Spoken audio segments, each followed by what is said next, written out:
अस्सलाम वालेकुम। उम्मीद है मेरे सब बहन भाई खैर खैरियत से होंगे। आज मैं बेसिकली जिस टॉपिक के ऊपर वीडियो बना रहा हूँ वो टॉपिक क्या है, वो ये है कि कुछ लोग एचडी से चूज़े लेके आते हैं लेकिन उनके चूज़ों का वो बच नहीं पाते। उसकी वजह मैं आपको बता देता हूँ, उसकी वजह क्या होती है जिस वजह से आपके जो घर के अंदर है चूज़े वो बच नहीं पाते और आप परेशान होते हैं। जब भी लेके आते हैं उनके अंदर मोर्टेलिटी काफ़ी ज़्यादा होती है। उस हिसाब से आज मैं वीडियो बनाना चाह रहा हूँ। तो मेरे बहन भाइयों की काफ़ी ज़्यादा मुश्किलें होती हैं उसमें, तो उनके पास चूज़ा बच नहीं रहा होता। तो इस वजह से ये परेशान होती हैं कि भाई हम चूज़ा लेके आते हैं, चूज़ा हमसे पलता नहीं है। ये फार्मिंग मतलब फार्म जितने भी हैं उनके अंदर पल जाता है लेकिन हमारे पास नहीं पलता। उसकी सबसे बड़ी और मेन रीज़न क्या होती है वो मैं आपको बता सकूं तो वो ये है कि वो ब्रीडर पे डिपेंड करता है कि आपका ब्रीडर कैसा है। उसके अंदर आपने मल्टी विटामिन्स दिए हुए हैं, ठीक है, और सारी चीज़ें एक्टिव है, उसमें किसी किस्म का कोई मसला नहीं होता।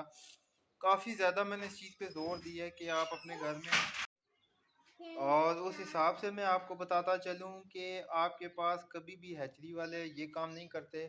सबकी मैं बात नहीं कर रहा, अपना अपना बंदे का तजुर्बा होता है। तो उस हिसाब से बताता हूँ कि आम जिस बंदे ने 500-600 अगर हज़ार भी लेना है बर्ड, तो उसको वो 20 ही ग्रेड देते हैं, वो बचता नहीं है। वो 50% बचता है, 40% बचता है, जिसकी वजह से हमें फार्मर्स को बहुत ज़्यादा ना नुकसान का सामना करना पड़ता है। तो सबसे पहले ब्रीडर आपके घर का होना चाहिए, ठीक है। अगर आप बहुत कम चूज़े वगैरह मतलब रखते हैं, 25 30 50 100, और उसके बाद आपने इंक्यूबेशन करवानी है। मेरे पास जो इंक्यूबेटर पड़ा हुआ ये पड़ा हुआ है, मैंने पिछली वीडियो में आपको बताया था, वो देख सकते हैं। इसके अंदर मुझे कुछ मसला आ गया था। मसला ये आया था कि इस इन दोनों तरफ से ना खिड़कियों में, अब ये थर्ड फ्लोर है तो यहाँ से हवा आती थी। हवा आने की वजह से डायरेक्ट उसको पड़ती थी। तो 23वें 24वें दिन मेरे पास जो हैं वो चिक्स निकलना शुरू हुए। लेकिन उसमें मैं आपको बताता चलूँ कि मैंने इसके अंदर ख़राब इस वजह से नहीं हुए, ये एचटीसी का मीटर रखा था। तो ये बहुत ज़्यादा जब कम होता था तो उसकी मैं ना टेम्परेचर बढ़ा लेता था, जिसकी वजह से अंडे मेरे पास शुक्र अल्हम्दुलिल्लाह बच गए। तजर्बा कामयाब हो गया। और नेक्स्ट टाइम मैं जो है वो बनाऊंगा, अपनी वीडियो बनाऊंगा वो अपनी उसके ऊपर इंक्यूबेटर के ऊपर बना दूंगा कि मैं एक नया इंक्यूबेटर बनाऊंगा। इंक्यूबेटर बनाऊंगा किस में, इंशाल्लाह इंशाल्लाह मैं इंक्यूबेटर थर्मापोल में बनाऊंगा। और वो भी आपको वीडियो में सारी बनाऊंगा कि मैंने किस तरह वो जो है ना वीडियो बनाना है।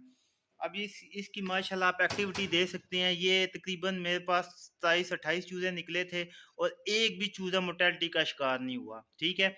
अभी इसके अंदर मैंने एक वैक्सीनेशन, सिंगल वैक्सीनेशन नहीं की, सिर्फ और सिर्फ ये चेक करने की वजह से कि यार ये किस वजह से हमारे घर के अंदर, मैं हमेशा अचरी से चूज़े लेके आता था, मरते थे, उसकी क्या वजह होती है। मैं आपको ब्रीडर की एक्टिविटी भी दिखा देता हूँ कि आपका ब्रीडर जो है वो कितना एक्टिव होना चाहिए, ठीक है। उसके अंदर किसी किस्म का कोई मसला नहीं होना चाहिए, ताकि जो आप चूज़े निकलवाएं और आप परेशान ना हो कि यार मर जाते हैं या उसमें कोई मसला मसाइल आ जाता है। ये देखिए जी, इनके ब्रीडर हैं, ठीक है। जो मैंने आपको चूज़े बताए थे ये माशा बिल्कुल एक्टिव एंड हेल्दी हैं, ठीक है। और इनके अंदर किसी किस्म का कोई मसला नहीं है, ठीक है। इस वजह से चूज़ों के अंदर जो है ना वो किसी किस्म का कोई मसला नहीं आया। मैं जितनी भी वीडियो आपको दिखाता रहा हूँ वो इस वजह से दिखाता रहा हूँ कि यार आपने ब्रीडर का ख्याल कैसे रखना है। बेसिकली ब्रीडर ही होता है आपके पास जिस वजह से आपके चूज़े बेहतरीन आते हैं। अगर तो आपका ब्रीडर बीमार होता है, आपको क्या पता है चरी के अंदर आपका ब्रीडर बीमार है, ठीक है। उनका ब्रीडर बीमार है और आप चूज़े लेके आ गए हैं, चूज़े वक्ती आपके पास, ठीक है, भाग दौड़े हैं, लेकिन आपको नहीं पता इंटरनली उनके अंदर क्या मसला आ रहा है, ठीक है। लेकिन जो आपके घर में होंगे उनका आपको पता होगा और आसानी से आप उस चीज़ को टैकल कर सकेंगे। अभी इनके अंदर मैं मल्टीविटामिन भी चलाता हूँ, बाकी जितनी चीज़ें भी चलाता हूँ वो मेरे चैनल पे आप देख सकते हैं वक्तन ब वक्तन मैं कैसे उनको लेके चलता हूँ, ठीक है। ये मैं आगे भी बताता रहता हूँ। जब भी आप इनकी अंडे की जगह बनाएं, ठीक है, वो इस तरह बनाएं कि ये सेफ रहें, इनको कोई तंग ना करे, आसानी से अंडे दें। तो हालांकि काफ़ी सारी जगह बनी है लेकिन इनको एक ही जगह पसंद है, या फिर इस जगह इस पे 3 4 मुर्गियाँ देती हैं, बाकी वहाँ पे अंडे देती हैं। तो आप अपने ब्रीडर का ख्याल रखेंगे और अपने घर के अंदर खुद जो है वो किसी न किसी तरीके से अपने किसी के घर से चूज़े लेके, या फिर जो आपने 200-250 चूज़ा रखा है उसमें से अगर 100-150 या 100 चूज़ा बच जाता है, ए ग्रेड आपने साइड पे किया है, फिर उससे आप आगे चिक्स लें तो इंशाल्लाह आपको चिक्स में मरने में मसला नहीं आएगा। और वक्तन ब वक्तन जो है वो मैं चूज़ों में बताता रहूँगा कि चूज़ों में आपने बेसिकली खुराक कौन सी रखनी है, ठीक है। और दूसरा ये है कि खुराक के अलावा इनका टेम्परेचर कितना रखना है।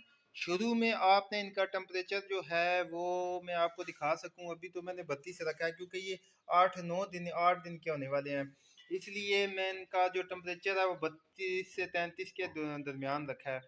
और दूसरा आप नेट पे जाके चार्ट देख भी सकते हैं कि चिक्स का जो टेम्परेचर है, मैं कोशिश करूंगा इसी वीडियो के अंदर आपको चार्ट दिखा दूं, ठीक है। पहला तो ये हो गया। दूसरे नंबर पे आपने जो खुराक देनी है उनको, वो देनी है जी इधर मैं आपको अगर दिखा सकूं तो ये वाली खुराक देनी है आपने।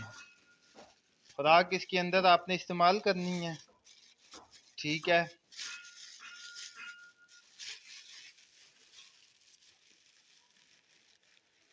ये मैश होगी, ये आपने खुराक का आपने इस्तेमाल करनी है। ये स्पेशली कुछ 0 नंबर भी कहते हैं, कुछ 4 नंबर भी कहते हैं, मुख्तलिफ जगहों पे मुख्तलिफ नाम है इसके। ये मैं इस्लामाबाद की इस्तेमाल कर रहा हूँ, आप चाहे तो इससे भी अच्छी किसी कंपनी की इस्तेमाल कर सकते हैं। और इसके अंदर मैं आपको अभी मेडिसिन के बारे में बताऊंगा कि कौन कौन सी आगे मेडिसिन आपने इस्तेमाल करनी है। उसके ऊपर मैं पूरी जो है एक वीडियो बना दूंगा। फिलहाल वीडियो जो है वो लंबी हो जाएगी, और आपका कोई क्वेश्चन है इसमें तो वो मुझे बताइएगा। शुरू में आपने 35 डिग्री रखना है पहले दिन, और फिर दो दो पॉइंट करके कम करते जाना है। और मैं कोशिश करूंगा इसी वीडियो के अंदर ना आपको एक चार्ट शो कर दूं। तो अभी मैं चार्ट शो करता हूं, तो इंशाल्लाह आगे जो है वो आपको मैं मज़ीद भी इसके बारे में इंफॉर्मेशन दूंगा और बताऊंगा कि चूज़े आपने घर में पालने हैं। कोई इतनी मुश्किल नहीं है चूज़े पालना, कोई मोटेलिटी नहीं होती। सिर्फ और सिर्फ आपको जो है वो चूज़े का पता होना चाहिए, इनके माँ बाप का पता होना चाहिए, हेल्दी एंड एक्टिव ब्रीडर होना चाहिए। ओके जी, अल्लाह हाफिज़।